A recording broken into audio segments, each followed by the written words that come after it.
People with ADHD and all mental health are looked down on by the world around them, but we will protect you here.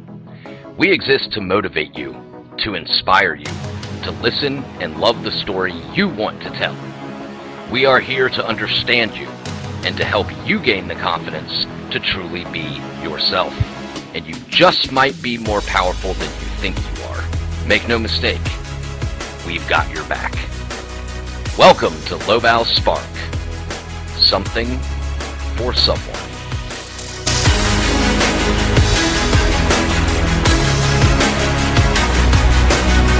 Spartans! What is your profession?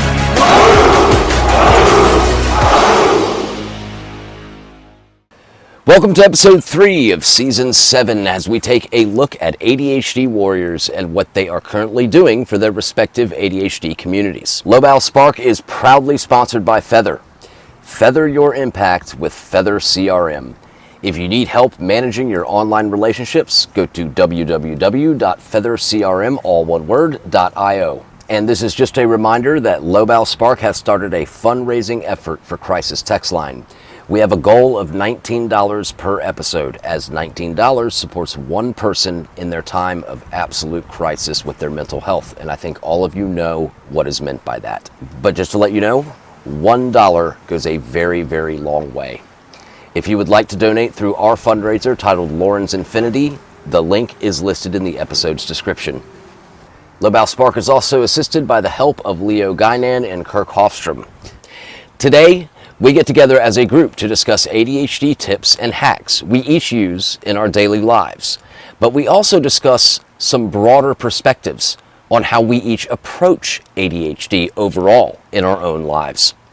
So why does this episode fit so well into a season all about ADHD Warriors? It fits perfect because the community of listeners out there, as in you, is who we are working for. It is you who are listening to this that might gain one thing that helps you.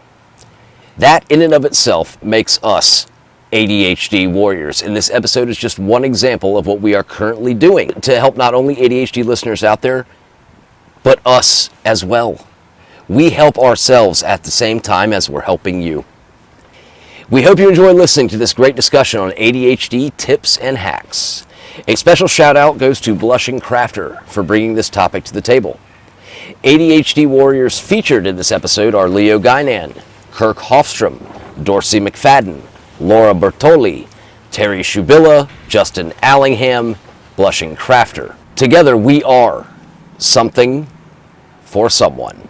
This episode is dedicated to Shannon CRAVER, who is going through an extremely difficult time right now.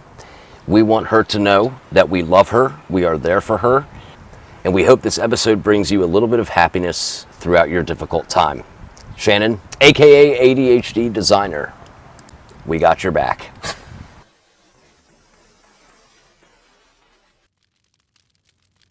So, ADHD and tips and hacks. This topic was brought up by Blushing, and it is an outstanding idea. And I just want to go through and do, a few tips that each of you use every single day that help you with your ADHD. The goal is that someone out there hears it, tries it, and it works. Who knows? So there's 6 people in here right now. That's 12 tips already that we might be able to present to people. So, Blushing, I will let you start it off and kind of give a little reason why you chose it and lead it off with your tips. I wish that I would have had tips and tricks on how to manage my everyday life a long time ago, years ago. But since I didn't, I had to figure it out all on my own. And honestly, it's not really working that great either, so I could use some other tips. So that's really why did I pick that topic, because I would have needed and wanted one for many in the past, but also that I still need other tips that could work when the others aren't. Yeah, so do you have tips that you use or hacks that you use? There's one Okay. that still does work to an extent for me, And I've been doing this for, let's see, 3.5 years soon. Bullet journaling. I know I've mentioned it before on other episodes, where I have a notebook. It doesn't have to be a fancy one or anything made for bullet journaling. You can just use whatever notebook you have, and I'm writing in it lists of things I need to get, lists of things I need to do. Is it going to be something that's in my schedule for this month or this week or today? Or is it more that I need to do this, but I don't know when, like tasks that need to get done in the next 6 months or something. And then I just make lists and schedule and move things around as I need to. Do you feel that the act of writing it down is what helps you remember, or is it that you actually look at what you've written down? Both. Okay. I more have to, because I have really serious memory issues, and I write it down. Some small things I will be able to remember, but I go and refer back to my book, usually several times a day. And then I mark it off. And that feeling when you mark something off, that's like I got that done. Go me. And then be proud that the fact you did 2 small things today when you really didn't feel up to doing anything. Yeah. Right? Absolutely. Dorsey, what? I just wanted to chime in because this is like such a great one, and I actually call it externalizing my working memory. So I actually do take great care with what I pick, because I found that the more I like hanging out with this thing, the more that I write in it. So mine is yellow, and it has little cross dot section stuff and number of pages. And just like you, I do it for lists, but I also do it for things like finances. Like I write down my budget, and I come back to that. If I'm ever going to work on something, I'll come back and add to that. Or if I've got a project, like let's say an insurance project where I'm having to coordinate multiple doctors, I'll come back to that page and it'll have all that information in it. So that's my Yeah, and when I said you don't have to have a pretty book specifically made for bullet journaling, it's you don't have to, but it does help me now that I've done it for so long. I had like 2 regular notebooks that were really intended for just general use. And then when I got really into it and figured out what I like and what I need and all that, that's when I got an actual like prettier book.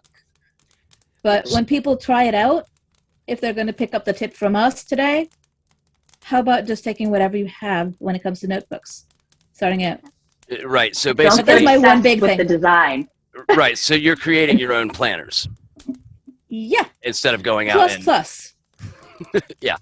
The one thing is, the danger is that with bullet journals, there are so many people out there that make them so beautiful and gorgeous and stuff. I don't. And yeah, I could get obsessed with it and like go that way, but I recognize that that would stop me from actually using it. So that's a rule that I have, is don't go crazy on a page. Dorsey, is it for you too the same with blushing, that just the act of writing it down will trigger your memory, or do you go back and see, Justin, that's I go back. Yeah, see, I never go back ever to anything that I've written down. I crumple it up the second after I write it, but I remember it because the act of writing it is what triggers me to do it. But so that is actually very interesting. 2 tips on journaling. That is amazing. So why don't we continue on with you, Dorsey, on some more if you've got. Okay. Your There's an hacks. extra one now? Yeah, like I said in the email, you could, it's not clamped at 2, but this will be a shorter, episode. So mine are going to be, I have visual aids, so these are my medication management tips. I had so much trouble with medication management before I could see the day that I needed to take the pill is empty on that day. I just couldn't be sure. I had a couple pills that I had to take every day, including allergy medicine. So like one place is so much easier. And I have 4 of these. I have 4 of these because once a month I get my medication, I fill them all up, and then I don't have to worry about it. And I know when I get to this green one, I have to start getting my scripts rolling again. So that's one that really works for me. Yeah, this getting the scripts rolling when you get close to the end, that is something I have never figured out. And then I get into the argument with, you know, the doctor and the pharmacy and all of that. That might actually help me a lot. And especially because, I mean, I've double dosed a lot because I don't remember whether I've taken it or not, and those make for the best episodes. But still, I mean, it's I laughed a little too quickly and a little too loud. Yeah, But no reason for that. Right. I just laughed because I laughed.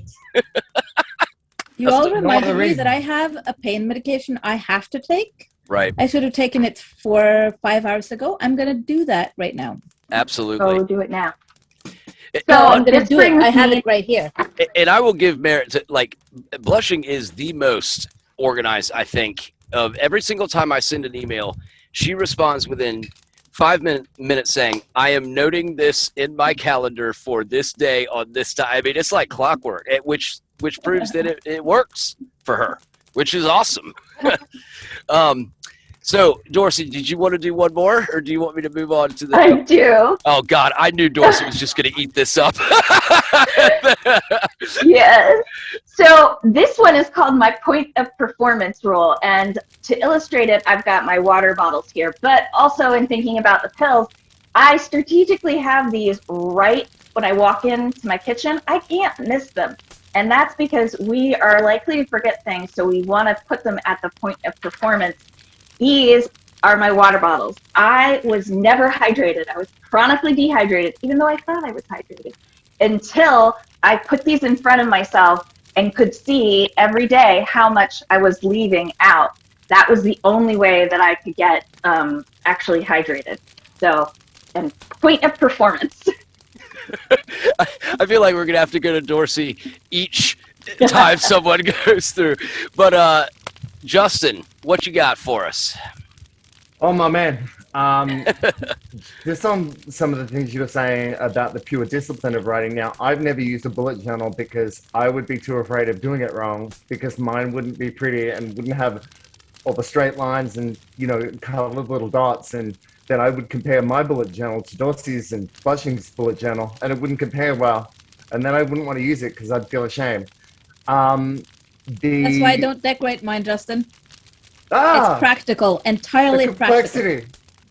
The pretty stationary things I have to, you know, the pure discipline of writing, like it has the effect decays over a relatively short period of time. So I'll write the list of the stuff I need to do, and I will be crystal clear in that moment, that day. But there's a steep drop off after one day. So the repeated discipline of rewriting out priorities and goals, whatever they might be, is a way to continuously reinforce the things I might be missing. It's inefficient, but one thing I found that works for me and works for other people is the get to good in a lot of different dimensions, and then you can go from good to perfect over time. But that one step, 80% improvement, is easier to get to and has massive impact without you stressing about trying to be perfect in one of these dimensions straight away. Because the 80% to 100% skill acquisition is less efficient, like it takes more time. And there's more stress involved in it, which for people with comorbidities is stress-inducing and distracting. The other thing about journaling, though, the emotional sort of brain dump side of it, for people with anxiety comorbidities, the idea of, on a day-to-day basis, not just am I getting done what I say I want to get done, but are my priorities actually my priorities? What proportion of what's going on inside me is reacting to something someone said? Oh, I need to do the thing because this gatekeeper that I've elected in my own head to say knows more about topic X than I do, says I should do this. Like making sure your intentions are your intentions, and a lot of the stuff we get ourselves in trouble with, sort of anxiety-wise or being on a high-wise, is uncertainty. It's neurotic uncertainty. And if we can really dive into that, and writing is a great way to dive into that. Considering also that people with ADHD often have trauma, comorbidities, and kind of family structural kind of issues too.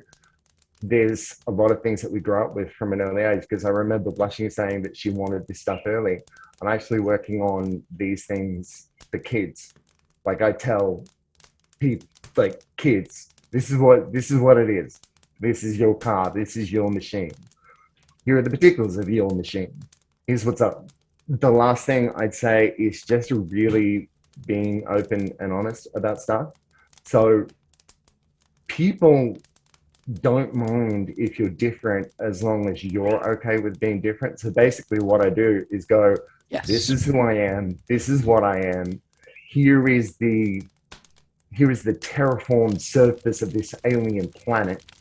Knowing the lay of the land, you give that to people and people go, oh, okay, he's that. And then you become predictable in a sense of people don't find you to be the wild man you come across like on the surface, because everything about you is consistent, because you're not trying to mask. So is there a quick tip on how to gain that, like, is there like a quick hack? Go to everyone in your life and say, I have ADHD. I'm going to check in with you. It's a great tip. You know, just be honest. Yeah. And you know what your coping mechanisms are. You know when you're on. You know when you're off. You know what helps absolutely. you, what hurts. And communicating with people about that, because most people actually want to help. Most people want to be the person that you need them to be, but most people aren't particularly self-aware about what they need in order to be effective. So I appreciate safe people. I appreciate safe women in particular, because the women in my family, emotionally, historically, were batshit crazy.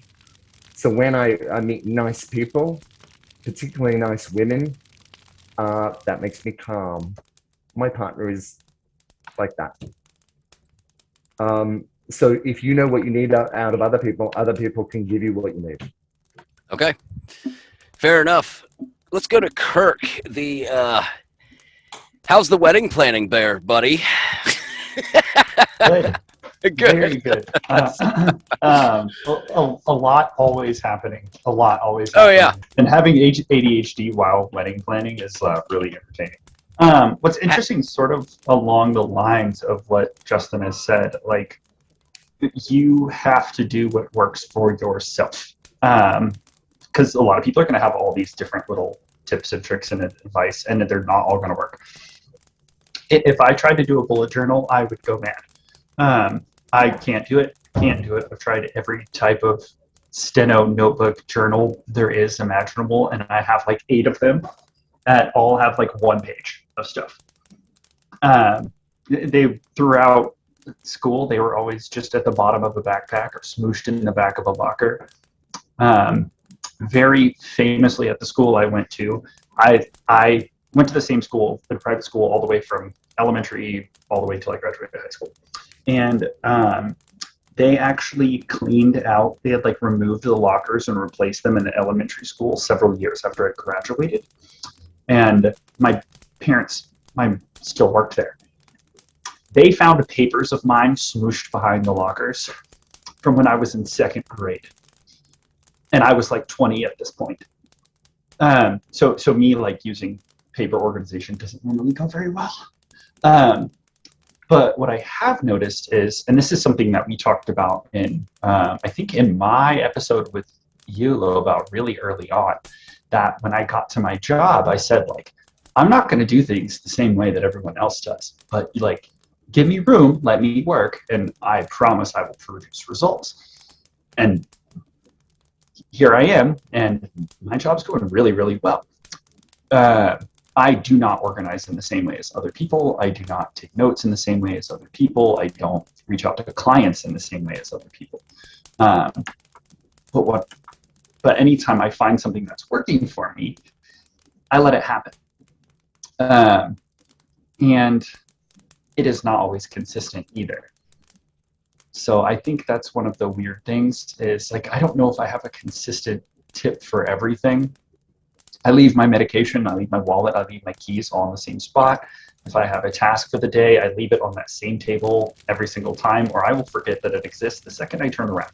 That's the tip. Gone forever. That is the individual tip.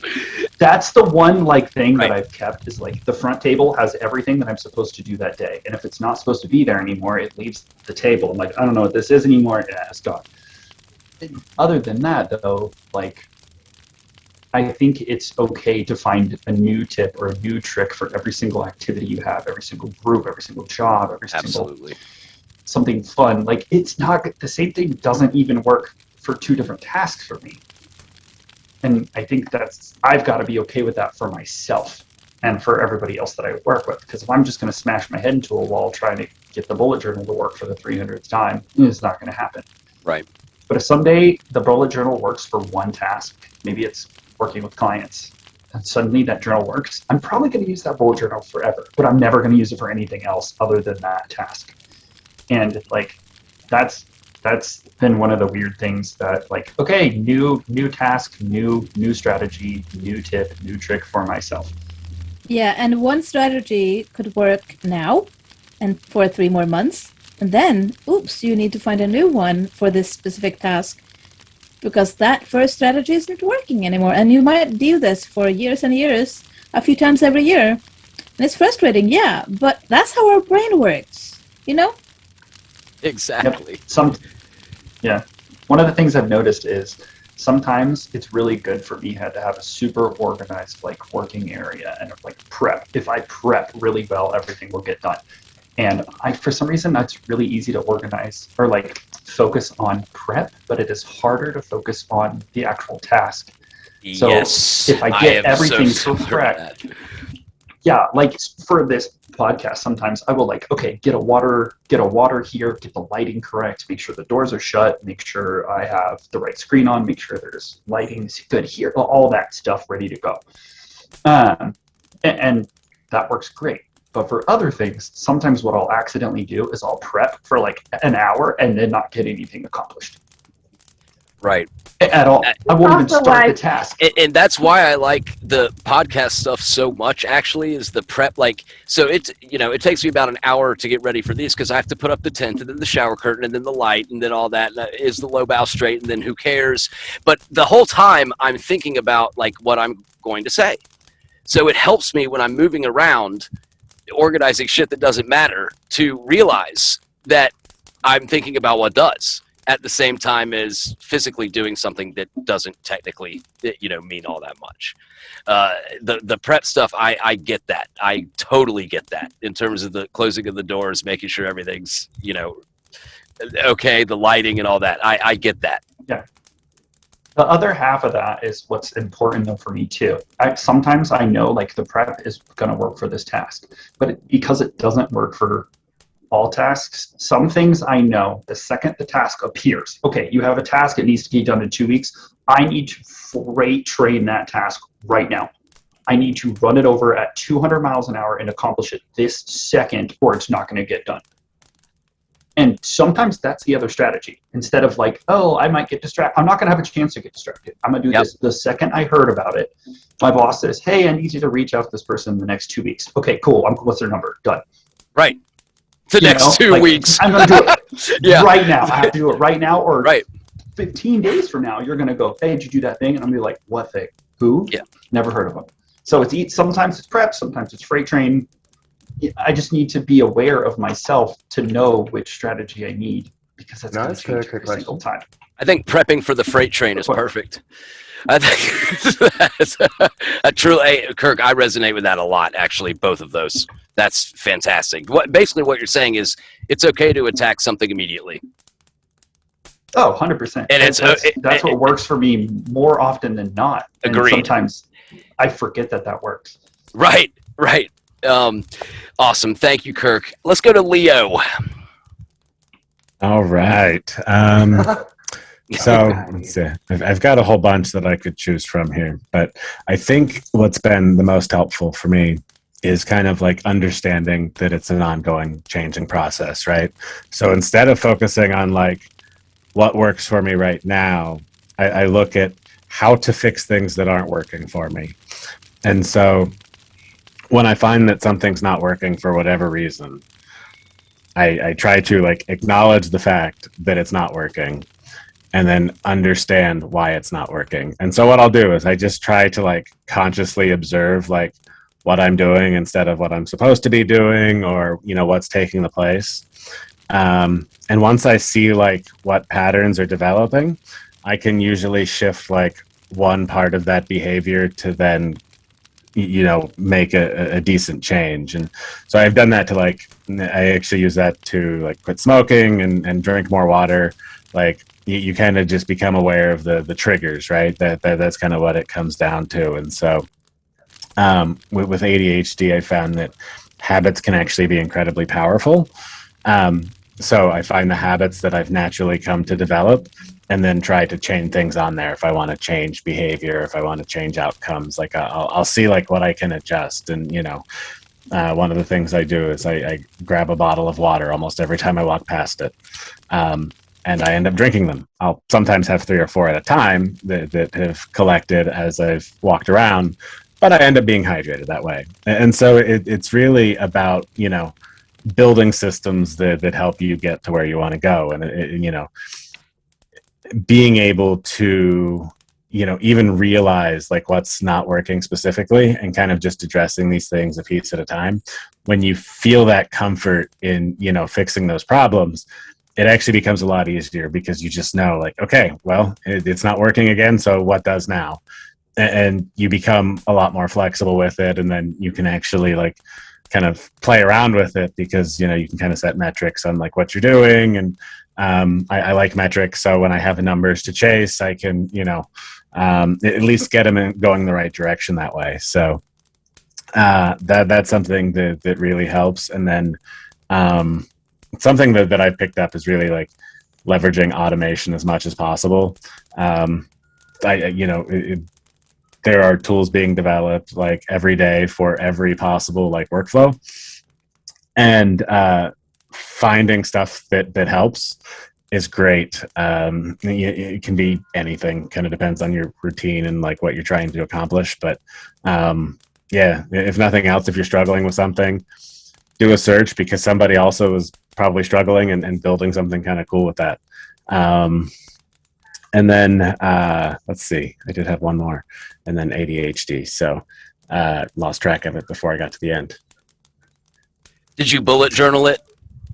That's funny. That's actually I'm serious. Like no, I did not. So I have the same problem with like writing. Typically, I do actually have a notebook, but it's only there for me to write in occasionally and then never look at again. For stuff that I might want to look at again, I typically just use Twitter. So Twitter is my bullet journal. I will also use it as a co-working buddy. So essentially, I'll like tweet out that I'm going to do a task. Because then I'll feel the need to like complete that task. I will use it to jot down random thoughts that I'd like to come back to. It's not something that has to be super polished in order to publish. So like when I'm kind of working through an idea, I will throw random things out on Twitter. And it's become very helpful because I know I can go back and search it. I can bring ideas back and organize them. And most of the stuff that I try to do is like, if I get it into a place where I can organize it later, if I need to organize it later, I will. Like, because I'll have it there and then I can organize it. I usually don't, but on the off chance that I do need to organize it, I can. So, yeah, just find what works. Like, it doesn't need to be exactly what everybody else uses. Like, sometimes just use Twitter. Like, you can use Twitter for anything. That's okay. So far, in terms of specific things, though, like what helps you accomplish doing the laundry? What helps you accomplish, you know, doing, you know, tasks that traditionally we struggle with? we're going to do things a lot different. That's obvious. Leo's is you write on Twitter so you can go back and see it. Correct? I mean, that's... Yeah. Kirk's is... This is mine. It's so annoying that when I have laundry in, I mean, I've had so much laundry go bad from like mold, which is horrible, but like that's pretty typical for ADHD people. You can't ignore the annoying thing swinging around on your wrist. So. and Justin, no, you can't ask me a question. Okay, now one thing I am going to say, after Justin, you asked the question to Leo that you want to ask. I'm going to go to Laura after that. Terry is going to be last. I'm so sorry, Terry, but I'm going to be quick because I'm bad at this. Leo, you are dad person, you are startup guy person, and you are person. My question to you is, I understand how hard kids and day jobs by themselves can be. You've managed to fit, startup work in there as well. My question to you is this: how do you compartmentalize and organize the different hats that you have and balance between those worlds in a bounded way, in a way that allows you to function and get everything done, but kind of also maintain a balance between those different priorities? Because I sometimes have the experience of being like, you want to change the world? My friend, you cannot change your pants. You know, it is funny. That is something that I have done poorly. The answer is that when you're spinning a whole bunch of plates, some of them drop. And that's why systems have been really helpful, because I can develop like habits and patterns that I can then tie into. And, you know, kind of the saying is you fall back to the quality of your systems, because that's what you can rely on. So figuring it really comes to me for like, I have to like measure what I want to fix. So when there's something that needs adjusted, I need to measure it. I need to find some way to, see it. Because once I can see it, I can fix it. And even if I don't always, like, I found that if I give myself some sort of metric that I can track that somehow aligns with what I'm trying to accomplish, that's good enough. Like my subconscious figures out the rest of it and says, oh, this is the solution that'll let me get there. And again, it lets me chase that number. It gives me something to follow. I think like personal metrics can be really helpful for that. Because really, I watched what our startup does, right? Like we have specific numbers that we are looking for each week. Like we've got a primary metric that is the focus, which is our indicator that our product is working for our customers. And then there's some kind of secondary ones that give some context. But for me, it's like, I'll start off with like, I want to drink water, right? I want to be healthier. So how many bottles of water do I drink? Well, that's not something I track too well, because it's not a particularly interesting thing. So that's when I kind of fall back to the habit of like, okay, well, as I walk past, I will just grab a water. That's not something that I can track very well, but like walking, I can. I've got my smartwatch that tracks my steps. It gives me a nice little like celebration when I hit my steps, and that's fun. Like I can chase that number because it gets me walking, and that's helpful and everything. So it's really just like building up systems that work together, and then also finding like companies that really work with you. And that's something that I've had some really good luck with, and I'm even looking to kind of combine some of the efforts so I don't have to do as much after hours to kind of rediscover some of the balance that I had. But yeah, like it's a learning process, and I give myself the benefit that when I start to struggle, I can figure out why, and I can continue making progress from there. So it's just practice with building systems and getting them to work and following the numbers. Systems. It's all about systems. It's all about systems. So Laura, how are you? It's good to see you. Hi everyone, how you doing? I got available in the last minute. to participate here today. Thank you So happy to be here. so much. I saw you again taking notes on what people are saying. I love Every it. time. That is so It's because humbling I for can me. I'm relate. sorry. Like none of us are doctors. Okay, like none. I know, but it's because We have one certified coach. It's Dorsey. But anyways, it's because through this sharing, you know, I think we're learning so much. Because as we say and we know, I think everyone in here thinks that every ADHD is different. So it's not everything that's going to work for everyone. It's not like a cake recipe. And I could relate each topic from each one of you that's saying something. And I think to be self-aware of our ADHD is the main thing to get us through these things, and to be honest, like Justin said. And I think we all have like same goals, I don't know, to thrive and overcome. So through this sharing, honest sharing, like genuine sharing, we get to see the real experiences, you know, without this vision or perspective of a health professional or someone like verified or anything.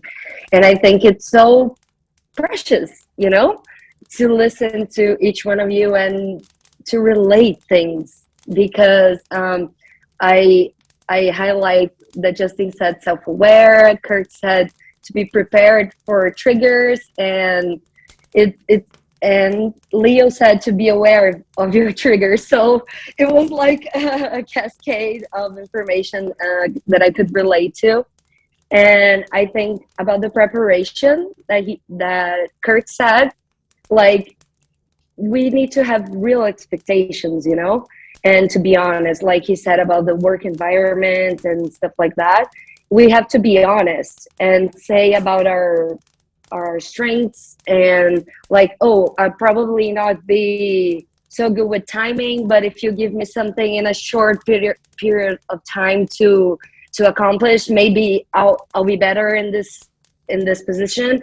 And I think we have to be aware, because our brain knows where to get the dopamine, you know? And that's why we have this urgency, like, oh, I have to do this right now to be able to do everything else that I have to do. But we can't like prioritize these things because of the dopamine, like this need to get dopamine from things and motivation to be able to do them, you know? And in a everyday life, to be functional and to do things to be a functional human being, you know, in the least way I could say, the things that I do in my daily life is to have like a magnetic board. So I write the days of the week, and I live right next to my door. Love that. And so I have here like grocery things that I have to shop, or things that I have to buy. And this is like the main things that I need to do, you know, this is the urgency board. And it helps me a lot. And I set alarms too on my phone, like today for this group talk, I set an alarm for an hour before, 30 minutes before, and 15 minutes before. So I remind, you know, because we have the time blindness, you know, and it's easy to miss out on things and on time and to be late, you know. And it helps me a lot, the magnetic board and setting alarms. Okay, those are 2 tips. I love it. I absolutely love it. Thank you. I love and the board, especially. The board is fantastic. Yeah, it's because like we're not gonna have the same level of energy every day. So it's important, I think, to prioritize what it's most urgent, you know, like you're gonna have problems if you don't do it or something like that. And we have to see it, because it's out of sight, out of mind, you know. It's exactly like that. So we have to remind ourselves, and this, I think, it goes in the preparation and to be aware of your triggers as well, because if you're going to be preparated, we're not going to have control of everything, but some things we can adjust and overcome few by few. Absolutely. I love this, and I use with my friends and people that live with me.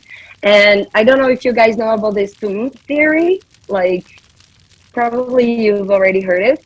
But the spoon theory is like Christine Miserandino was trying to explain to her friend, and how it was to live with a chronic illness, you know, with pain and everything.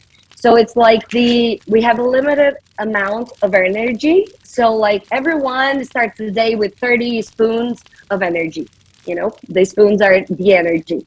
And when I go to the supermarket, because of the lighting, people, I don't know, I get anxiety a lot, and I spend like 10 spoons. But Lobao is gonna go to the supermarket and he's gonna spend like 2 spoons. And me to recover the 10 spoons that I spent just going to the supermarket because I forgot the list that I did, and everything, it's like a spoon. And I need more time of recovery, you know, to get these spoons back. So when I say to my friends that I'm not like good in a good day or I don't have energy, I just say, I'm out of spoons. And I don't have to explain anything. They just, they are starting to using this theory, Yeah. and it works a lot. You know, even for neurotypicals, it's like, I'm out of spoons. So poor kid, you know, there's like a saying, and I love it. And you handle it a lot think better than I do, the spoons thing. You handle it a It's lot to be better than I do. honest. Because when I'm out of spoons, We I have to start be throwing honest. knives at people. And that's... Oh my God. But yeah. I have these So- moments, you know, it's not like every day is not the same, but I struggle a lot. But these things are the main things that I could remember that helped me like a lot in the day life after the diagnosis. So thank you. Thank you, Laura, very, very much. Terri, the reason that I'm calling on you last is because we'll talk right after this is over, but you win $300. You are the only person that even tried it. You were the only the person that did it. So, you know, at first I was like, well, should I mean, should I not do this or whatever? But then I was like, no, fuck that. If all the other teams didn't show up, you still win. Okay, so we'll talk after. Okay. I didn't even share my own. I know, but you win because you're the only one that entered and tried. So you win. That's it. All right. But all right, where are we we'll talk going? after this. But yeah, after your Okay. after your tips and hacks. Okay, thank you. So my first hack is to help with overwhelm and like people pleasing, and so every morning I don't have like a very concrete like productivity type of morning routine, but I like to give myself me time in the morning. That's really important to me, to like ground myself. And you know, that could be just before I talk to anybody, before, because I think a lot of us with ADHD, we're very we put other people's priorities in front of our own. Whenever they need something, we're automatically like, okay, what do you need? How can I help? You know, giving of ourselves. So I like to have some time in the morning before any of that comes to me. So you know, I'll just, if I'm watching funny videos on TikTok, I'll do that. Something that puts me in a good mood, that makes me happy, you know, without actually checking like social media to see like what people are up to or any of the news or anything. I strictly, you know, the funny videos, that's what it's all about, or something inspirational, or, you know, just silly. I like to journal, and it's funny when Dorsey, and she pulled out her yellow notebook. I have my cheetah print one here. But I do have ADHD, so I have multiple. Who has one notebook? I have 1,000 all over the place. Blushing. Did you want to chime in that you have 5? I said I have 5. 5. Yeah, I get in trouble at work because I'm like, I don't know where I wrote meeting notes down. They're in one of the notebooks. So I actually... Is this like a gender thing, maybe? Because the guys don't use the notebooks and the girls have the notebooks everywhere. I mean, unless, like, I cannot. A notebook reminds me too. Sarcasm. Okay. I wrote something down. That's as responsible as I get. Yeah, I zero notebooks ever. I have documentation. I have a million of them for work, but those are just so that I don't have to be somewhere and someone else can do my job for me when I'm not there. Yeah. That's a documentation thing, but I don't have, like, after the 18,000th planner, when I couldn't pay my rent because I bought so many damn planners, I was like, I'm never writing fucking anything down again. I mean, but it works for y'all, so it works. And then, yeah, it does. And when you were saying before that you just need to write it down to remember it, that's what I do. Like, if it's a class I'm taking or training in work, and they have the PowerPoint up and they give you the handouts and they're like, well, no, we have meeting notes. We have the notes are there. And I'm like, I know, but if me writing it on paper is me writing it on my brain. Like, it doesn't matter if I ever look at these notes again. Like, it's good to have to come back to, but I have to, like, be writing out the words, like the physicality of it. Anyhow, I think that was a word. Yes, no, it makes complete sense. You're in a room of all ADHD people. It makes sense. Okay, don't worry about it. One of us. Yeah, exactly.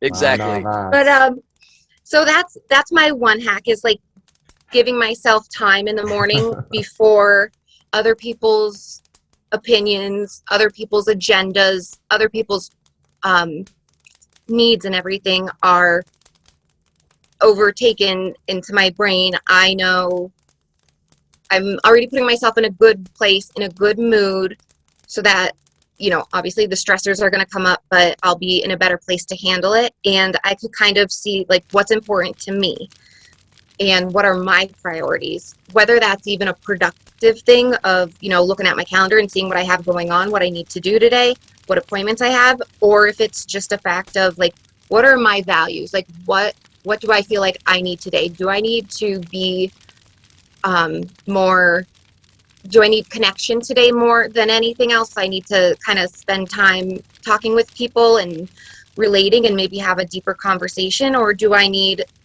more solitude today, or do I need to just, I feel like sitting down and focusing on work because I have these ideas going that I want to do. So it helps me decide where I want the spoons to go that day, and it maybe helps me get from, the starting out of 30 spoons to, all right, maybe I made this spoon could handle a couple more things or something. So that's what it is important to me. And my second hack is help with eating. So I know I've been on medication since I was officially diagnosed last April, and wow, I was not expecting the decrease in appetite to happen, but it really did. And I take my medication first thing in the morning, and I don't eat with my medication specifically because I don't want anything to have an adverse effect on it. And I don't have coffee, I don't have flavored water, juice, because something about citric acid, I'm like, there's fucking citric acid in literally everything, like even Mio, like water flavor. So I'm like, I'm not screwing with that for like an hour. The only thing is, once it's an hour and the medicine kicks in, it's like, oh, okay, well, I'm not hungry anymore. So I also will forget to eat. It'll be 3 o'clock. I'm like, oh my God, I didn't eat lunch. And I definitely didn't have breakfast today. All the time. And so then by the time I get home from work, I'm like, we need to fucking figure food out right now. And I'm not cooking or deciding. But I like protein bars. It doesn't have to be anything like fantastic. Just something that I know like palate wise I'm going to eat, even if I don't feel hungry at the time too, if I don't have an appetite. So I love like the Quest bars, taste amazing, and they actually have a ton of great stuff in it, like between the protein, but they also have like a lot of fiber and stuff too. I keep stuff in my purse all the time, no matter where I'm at, whatever the day takes me. I keep a box of Pop-Tarts and cans of soup in my car because I never know where I'm going to be in the day. Am I going to be at this office, that office? Am I going out this way? Am I visiting, Terri, it also helps like avoid that slump, that 4 p.m. slump, Yes. I have one addition though. Absolutely. It's not a practical one, but Awesome. a lot of us, a heck of a lot of us, are think, and not necessarily on specific things. But then we have some things that come back, and it's the worry brain. The one that gets stuck on that worry, like me, specifically now, I'm still waiting to see a psychiatrist because my Tuesday appointment this week was suddenly postponed because of illness. Now my brain is going, hey, when am I going to see a psychiatrist and maybe get to try a medication? And that's the only thing I was thinking about for over 48 hours. That you can't keep doing.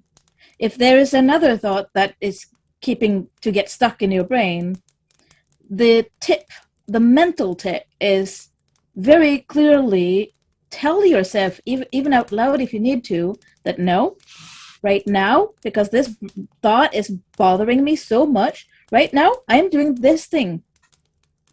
So say I was actually sitting there chatting to someone in text. No, I was actually talking to my sister in text right now. Go back to that and verbally say so if you need to. And whatever else you were doing, no, I was frying this ground beef right now. And then you basically just focus back on what you were doing or who you were talking to. And you do that over and over and over again as many times as you need to. So what you're This saying is a is mental exercise that you have to do over and over and over again. living in the moment. Yeah, but also perfect. You can't ignore the worry because sometimes it's a real worry, like mine. Right, absolutely. But you can't keep on being in it all the time. So you got to bring yourself back to the here and now. Awesome. The situation you're in, or the person you're talking to, or both. Awesome. Blushing, I love that. I love grounding yourself really by doing that. Yeah, I really like that. Terri, did you have anything at the end of your the eating tip? I did. So, I like to make sure that I have something always on me, no matter where I go, just, in case, the day takes you wherever it takes you. But on the flip side of that, a lot of times we forget to eat, or maybe we don't have an appetite or anything, but there's also like eating disorders are a lot more common in people with ADHD, and I've experienced it before, and if I ever noticed myself specifically not eating because I'm like, oh, well, there's nothing healthy at this place, or oh God, no, that has way too many calories. I can't imagine eating that. And like, I feel my mind getting back into that place that it was at when things were really bad. That's the first thing I'll do. I'll remind myself just how bad it was. And like, it wasn't even like fathomable to even have been worth it. It's not like, oh, I went through this like very strict hard diet. Like, no, I was fucking killing myself basically. So I like to remind myself of that and think of like the nutritional benefits of food and the different nutrients, macronutrients and everything. And so I would look for information about the positives of foods and ignore all the negatives, ignore all the diet stuff, all of the cut this out, cut that out. Even though, okay, obviously sugar is like not great for you, but I'm not even going to look at that. I'm only going to look at, oh, hey, turkey is so good for you because it gives you this protein and it's good for your muscles.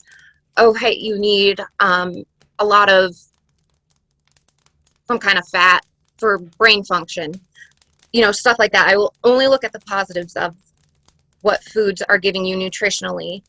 And also, I completely just blanked. I'm sorry. I thought I wrote it down. I'll like go deeper, like with myself, thinking like, why do I actually feel unworthy right now? Where is that self-doubt coming from deeper than just like, oh, I'm afraid I'm gonna gain weight if I eat this really fatty thing or whatever. But like, so what if I gain weight? Who the fuck cares? Then I had a really delicious meal. So, that doesn't change who I am. And that's a lot of stuff I'm still working on, but I just thought it was important to say because, it is like disordered eating with a neurodivergent brain. You could be in it and be lying to yourself so much that you don't even realize that you're in it. And because I wasn't anorexic, I wasn't bulimic. I just counted every single calorie, and I worked out so much that I was burning 3 times the amount of calories I was taking in. I didn't even have enough calories to like get through the day, let alone the workouts I was doing. And I didn't think I had an eating disorder because I'm like, no, I'm eating, and I'm not making myself grow. I had anorexia for 10 years. It's been a long time since I got well, but I did have it for 10 years. It's a lot. No more disordered really eating common for me, in us. no. Yep. No more diets, nothing. A friend once said about me as a kid, food was my backup plan. Like if something went wrong, I just eat. Yeah, so it's a big deal. I mean, a lot of ADHD people also eat when they're bored, so the opposite way. It's why so many of us have, diabetes and other issues. And it's knowing what you're talking about. Yeah. It's knowing, Terri, what you're talking about, and being present and seeing what you're doing and calling yourself out on it. Can I suggest something to help on this? Because I'm very good at eating too much food and hating myself after the fact. It's kind of clumsy and awful. Have you guys ever found that you get the majority of pleasure from anything you eat from the first spoon? So if you have a spoon of ice cream, you have experienced ice cream. You in your mouth have the experience of ice cream. So basically it's like a spoon. Your ice cream is a spoon. You put the ice cream back, you have the spoon, you walk away. My point being that the majority of the pleasure of eating anything is the first mouthful, and it's just a repeat of the same experience in terms of serotonin novelty wise after that. Also coconut yogurt for the essential oils. I feel like sometimes there's some foods that, particularly for us, are more bang for your buck in terms of calories per. It makes me feel clear-headed, basically, because of the oils. Because keto works for me. All right, so my 2 things, one has to do with sleep, and I'm sure I've told all of you this, but my biggest thing, and this has worked for me for about a decade now, is I set a countdown timer on my phone instead of an alarm. For some reason, for me, a countdown timer of, hey Siri, set a timer for 7 hours, and I see it counting down. No, don't do it. That actually triggers me into like a competitive mode that I like it. I want to win. I want to beat the timer. And the only way to beat the timer is to go to bed. Like I want to wake up before that timer goes off. And you could say like, oh, well, the alarm's the same thing. But for me, it isn't. Because if I wake up and I see 3 a.m. on the clock, I'm like, shit, I have 2 more hours to sleep. That's not a lot of time. But if I wake up at 3 a.m. and and don't do any math, and I see it counting down, I go, thank God I have 2 more hours to sleep. It's a difference in perspective, and that helps me. It's not going to work for everybody, but if you have trouble sleeping, it's worth a try. Like if you're competitive and you want to win at things, make sleep competitive. Make it a challenge. I mean, you've got 7 hours. See it count down. I mean, it's try to beat it. Try to beat it and wake up rested. That's so it's worked for me. The second tip I have is on perspective.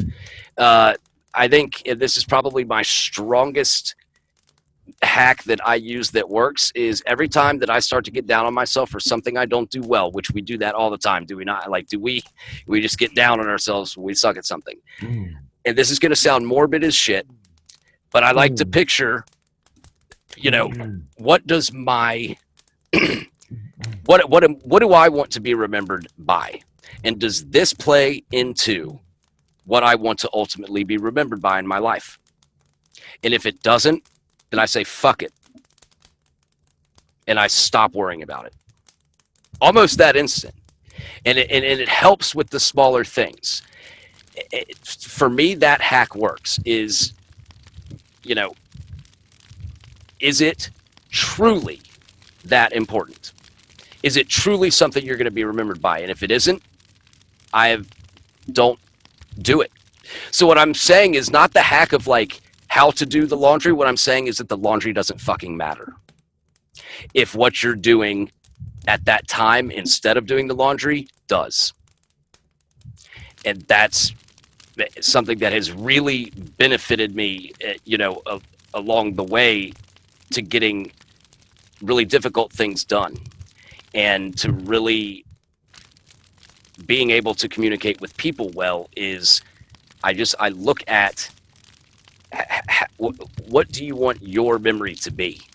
Do you want it to be something that you kept a clean house or the laundry was done? Or I mean, is that what you want your memory to be? Or does your memory want to be, or do you want your memory to be something that has affected other people for the positive in their lives? To me, when I know that that's kind of an all or nothing thought, but that's ADHD for me, is the all or nothing. So when I'm combated with that negativity of you didn't do this well, you didn't do this well, you didn't do this well, what exactly did I not do well? And did it matter? That helps. Lobo, I got that question from somebody. Why did you not do the laundry instead of live streaming on Twitch? And my answer was very similar to yours. You know what? What I'm doing right here, we're talking about mental health, and actually that day we were talking about ADHD and other neurodivergencies. And that meant a lot to some people who were there to have that conversation, to hear people be open about that. And in general, talk about mental health openly. And I said outright, like you said, that laundry doesn't actually matter right now. It can wait until tomorrow or the day after. Unless I was out of everything, it didn't matter. But this does. Right now, I have laundry in the washer that needs to go in the dryer. But you know what? It can wait until the morning. Right. It's not going to go bad until tomorrow morning. I know. I totally agree. And that's so perspective. I think I have maybe not a healthy perspective, but an intense perspective on, because I get down on y'all be surprised, I get down on myself every 5 minutes of every day. I'm constantly going through things that I could have done better. But if the things that I could have done better don't ultimately matter, I can put that aside. Like I can literally say it does not matter. And that helps for me. For some people, that is a horrible way to go about it. But for me, it works. And so those are my two, my two tips. Dorsey, if you do have some more things you want to share before we do, what are you most proud of? You are more than welcome, and the floor is all yours. Well, I'll say one thing that I think two things actually that a lot of people hit on. Support your body, because your body supports your mind. So vitamins, water, minerals, eat the good stuff that has the good stuff in it. We're almost always deprived of zinc and vitamin D. Secondly, breathing, pausing, learning just how to be mindful, I guess, and not think. That's such a hard thing to do, but really when you practice it, you get more of it. It gives you more space. Meditation is a great way to do it, and I know a lot of ADHD people can't meditate. I meditate in a bathtub because it's a sensory thing. You can meditate running. You can meditate doing a ton of different stuff. So just practice the breathing and meditation. That's all I'm doing. Breathing's important. I had the person who actually pointed out to me that I might have ADHD. Subsequently, we were having coffee or whatever, and he said a lot of people with ADHD are actually subtly hypoxic. So try it as an experiment. Sit down. It's a self-regulation. Serious breathing, as in and out your nose, and also breathing through your nose instead of your mouth, which is also better for digestion. Lovo, if you have issues with digestion and sleep, that's my what? Yeah, do you want to know the science there? Excuse the pun. So I don't have stomach, like, I don't have severe, it's just a pain. Nothing comes of it. It's just a pain. Yes, yes, yes. Tell me the education, Dorsey. Okay. Yeah. So a lot of you probably sigh. Do you guys sigh? So all of a sudden, because you're holding your breath because you get tense or something like that. We do that all the time. We're sending our body into amygdala hijack and making a ton of things worse because we're sending the signals fight, flight, or freeze without even meaning to, because we're so focused in something that we stop the self-regulation of breathing and hold our breath. Totally ADHD. Can I say something really quickly about laundry? Sure. Okay, basically, there's a lot of stuff that happens to us as kids, and it's often, hey, do your laundry, and it's, I don't want to do my laundry, because people relate to us through an aggressive and kind of shame-based framework to get us to do things. So when we think about laundry as kids, or as, you know, as we're growing up, we tend to think about it in a resentful way, because it was the stick we were being hit with. It was the sort of decontextualized chore that was being thrown at us, and sometimes in a not too gentle way. So when I think about things like that now, I think about it not just what I'm doing, but the motivations behind why I'm doing it. So if I'm doing laundry because of how someone else might think about what it means, whether I do laundry or not, then that's a bad thing. But if I'm saying, look, I like having pants, and pants are cool, because if I don't wear pants, that's bad, then the action is motivated by something that's central to me. It matters for you. Yeah. And in that way, perfect. Yeah. That's perfect. If you feel better and you're going to operate better because you've got clean clothes and you feel you look sharper and whatnot, then the laundry is a priority. Like, but that's sometimes also the fact that it's a changeable thing. I don't know about you guys, but Leo's a bit of a hero of mine, because Leo's actually done the thing. I get stressed about, like, have I got all the basic things? Like, I'm trying to go from basic to complex is my basic schema. My point being, there were times in life where washing felt accessible. Inertia, getting momentum. I might not be able to start an amazing company within the next 12 seconds, but I know I can exert my will on the immediate world around me and build confidence in myself by managing the things that people said that as kids we couldn't manage. Right. And in those 12 seconds that you just said that, someone that listens to this later will be affected by it. So really, you did change the world in 12 seconds. You may not have built a company, but you did.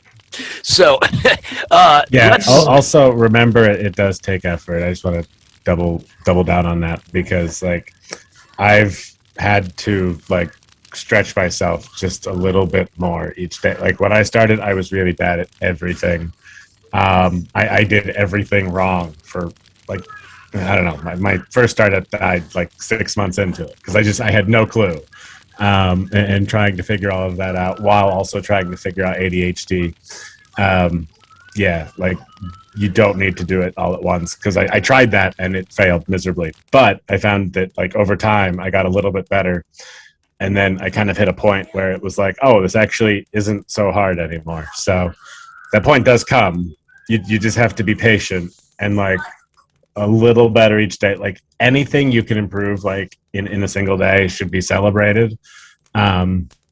because any small progress can really add up over time. It's just like finding the stuff that are easy to change, like finding the things that you can change easily, making small changes, and then like you all of a sudden, like you realize that, wow, I can actually do kind of multiple big things at once, and everything's not falling down, because otherwise we tend to try to do everything all at once, and then it all fails, and then we're like, well, I suck at that, so I might as well give up. Because it's a less threatening environment in which to challenge those identity-based beliefs we have about ourselves. So yesterday I pulled apart a trampoline and took it to my neighbor's yard to give it to him. By practicing executive function in an environment where it was just a trampoline instead of a business and somebody's job, I can build confidence in a lower consequence environment if I get it wrong, because I like people and I don't want to hurt them. Well, and you were doing that for someone else. You were giving a trampoline to someone else, so you're going to be all in on that. Spartacus. You're going to be all in on that. So, I mean, you're helping someone else. You're going to be all in, whether it's a trampoline or whatever it is. That's just the way we are. So, real quick, 1 minute apiece, and this episode lasted exactly as long as the other ones, but 1 minute apiece on what you're most proud of. Let's go with, let's go with Kirk first. What you got? What are you most proud of? I knew you were gonna ask me first. I felt it coming. I was like, oh no. You've got the pattern down now. I do. Yeah. That's a good question this week. You know what? Actually, something that was really important for me to do yesterday is I don't feel like I normally hit burnout in general. Like, I have an unspeakable amount of energy, but I definitely was in burnout, and I had to sort of just go, okay, today you're doing nothing, and that's okay. I had to be okay with myself for doing nothing, because we're already hard on ourselves because we don't get a lot of stuff done sometimes, or in the way that other people think we should. Even if we're accomplishing a lot, we're still tough on ourselves. And so yesterday I did nothing. That's awesome. And today I've already done the dishes. I'm about to go sweep and mop a floor. I'm gonna finalize my caterer today. Like, I've got a bunch of cool stuff that I'm gonna get done that I'm excited for. But I wouldn't have had the energy, I wouldn't have the spoons to do it if I didn't take care of myself first yesterday in a way that I don't normally have to. And yesterday I did that, and I'm proud of myself for that. That's awesome. That is so good. I love it. I love it. Laura, what are you most proud of? I'm most proud of overcoming little by little every day, even the minimum things, like I said about the 1% method, that I really love it. Like, oh, you don't like to, organize your bed. Start by aligning your pillows and then putting, the cover, whatever. And do like one small thing each day. And give yourself a break sometimes, like Kirk did, because it's one of the most important things, and the self-awareness of it, it's amazing. You have to give yourself a break sometimes to recover your stones. And I'm proud. Yeah, that's it. I'm a little bit, it's okay. No, it's fine. That was under a minute. It was perfect. Justin. I'm proud I'm still alive, because at a certain point, like, I live in the house I was hit a lot in as a kid. I was suicidal in this house when I was 11. And going through like abusive relationships and stuff like that. And occasionally having, times where pain management after an operation turned into, quasi substance abuse. And I now find myself in a position where I go into a classroom the other day as a teacher, and I see a little boy, and he's got ADHD, and basically there's a way schools and adults talk about little boys who have extreme ADHD, and basically you can see this kid's being told that he is bad, but also you can see this kid is medicated up the arse, like he's slurring his words and this kind of thing. My point is, if you guys remember the book American Pie, when all the older students write a book with all the tips and all the folklore and all the secrets that they hand down to the younger students, I now go into classrooms and give this stuff to kids. So the little kid, while he's slurring his words, and I don't remember the exact words he used, but he had met me a couple of hours earlier, and he said, "I love you, and I don't want you to leave." We all have bits of the puzzle. I'm going to give it to little kids because, like Flushing said at the beginning, it would have been nice if someone had told us. And I adore you all because you're telling me a bit more every day. But that's what I'm most proud of, because that little kid can see that he's not violent. He's not someone who needs to be chemically neutered. He's a little kid who was driving a spaceship and being told it was the donkey. That's a good one. That's a really good one. Justin, I like that a lot. I love the idea of handing the books down, like the American Pie. That's awesome. Dorsey, what are you most proud of? I'm proud of being here today. We can all get stuck in rumination about the past. We all know it. But if any past experience had gone differently, I wouldn't be here today. And this is where I need to be. So I'm proud of my messy, painful, glorious journey. Another great one. And under 20 seconds. That was a TikTok video. Let's go with. Okay, I'm going to do that. Let's go with Terri. So I'm really proud of myself. I've been working on a lot, like internally. And I think what I'm proud of is that I'm proud of that, because there's like nothing to be seen by it, like physically. There are no numbers to be seen. There are no tangible results. But I've been really working on, I don't know, like between like my heart and my head, like I don't know, my soul, something, some kind of work like that, to just be the most authentic me that there is, and working through all of my struggles and being self-aware about it and being vulnerable, and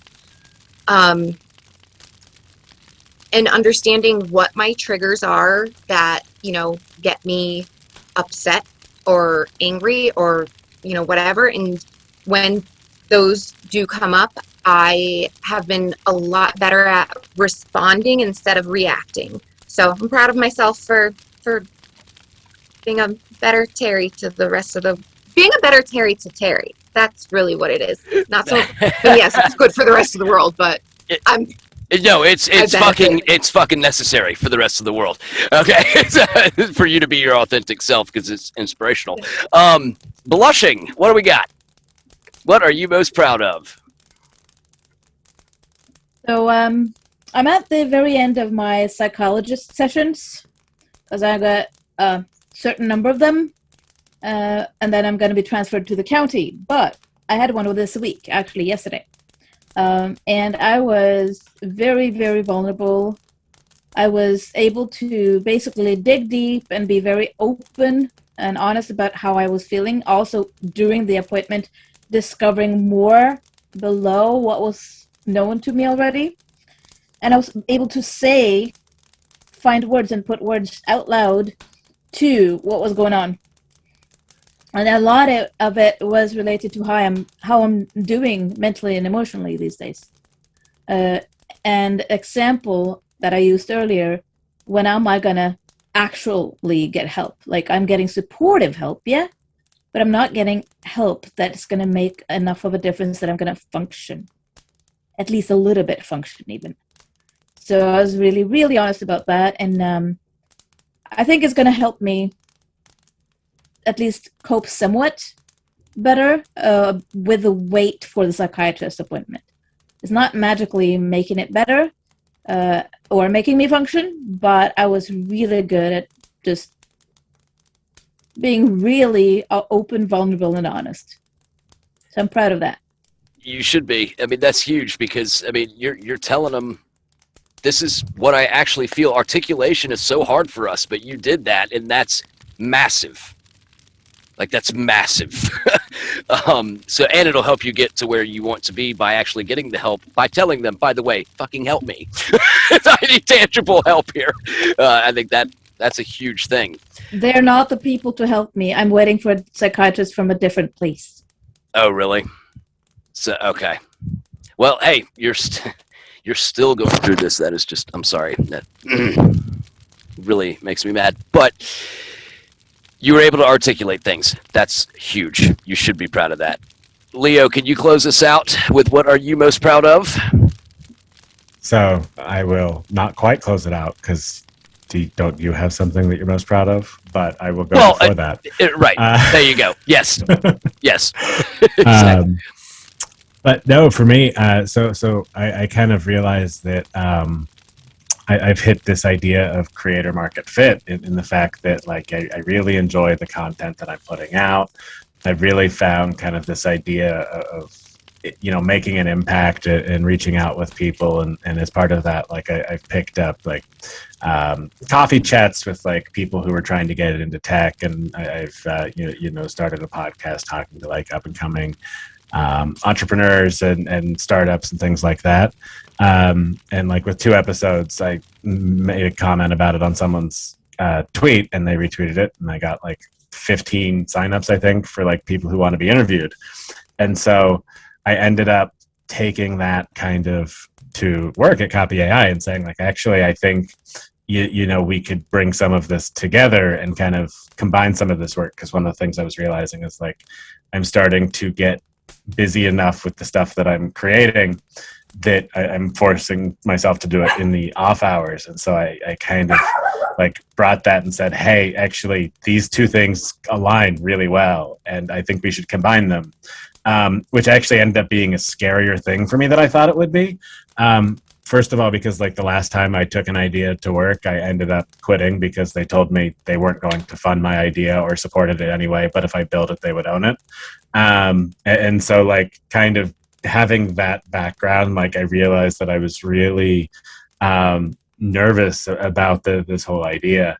But I brought it up, and then I realized that actually, like, it's not only a really good thing, and so maybe I don't need to be just a software engineer. And so I presented it as like, well, we can kind of go down this road and see if this ends up working out. And, you know, having this background, like, in corporate America, where it's like you don't make up your own role, like you don't kind of do your own thing, and, you know, you don't say, I don't want to be an engineer, I'd rather be a podcaster, right? Like that sounds like a weird transition, but it's really part of, like, my overall mission, and, like, I think it aligns really well. And so I was being authentically myself, which in a work environment, again, like that was the whole reason I quit. Like, I wasn't able to be my authentic self. So finding that again was really huge, and I went way over my minute. So sorry about that.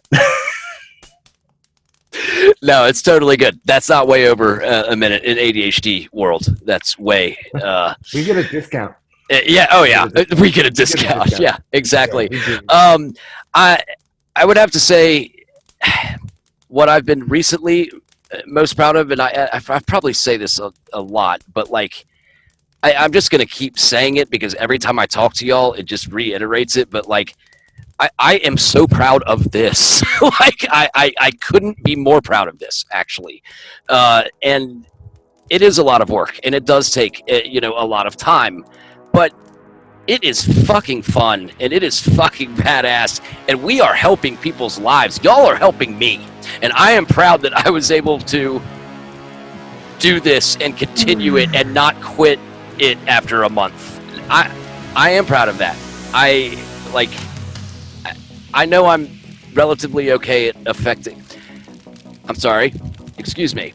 I know I'm awesome at affecting people's lives for the positive, but what I've accepted is that I'm really fucking awesome at it. And I'm proud of that. So, anyone else? We all agree. Thank you, Terry.